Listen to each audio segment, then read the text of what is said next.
Samantala, habang nakaupo si Nicole sa tabi ng ilog na puno mangga, may isang babaeng lumapit sa kanya. Tahan na, nandito ako para sa'yo. Nicole, matagal na kitang hinahanap. Alisa, ikaw pala. Alam kong hindi ka okay. Hindi mo kailangang itago sa akin ang nararamdaman mo. Natatakot ako. Baka dumating ang araw na tuluyan kaming paghiwalayin.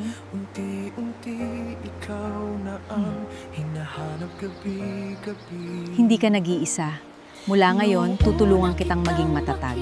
Hindi ka namin pababayaan. Samantala, sa mansyon, tahimik na nakaupo si Jason sa hardin.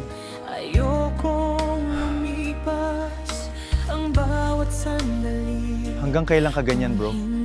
Christian, pakiramdam ko wala na akong magawa. Mali ka. Ang pagmamahal hindi lang nararamdaman, ipinaglalaban din. Pero, mama ko ang kalaban ko. Hindi. Ang kalaban mo ay ang takot na sumuko. At habang nandito ako, hindi kita hahayaang lumaban ng mag-isa.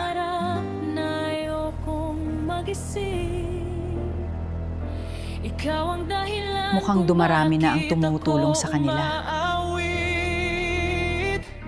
Kapag magkahawak ang ating mga kamay. Simulan na ang susunod nating plano. Parang tumitigil ang Ipatupad mo na ngayon.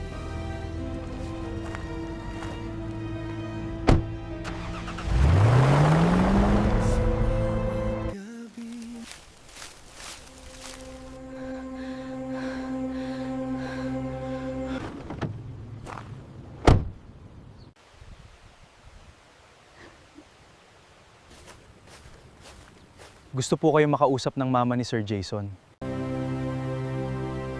Ako lang po ba? Opo, kayo lang. May balita ako. Ano yun?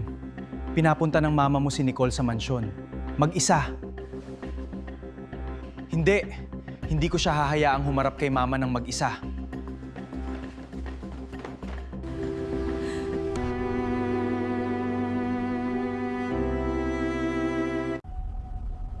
Nicole, salamat at pumunta ka. Ano po ang gusto ninyong pag-usapan? Bago mo ito buksan, pag-isipan mong mabuti ang magiging desisyon mo.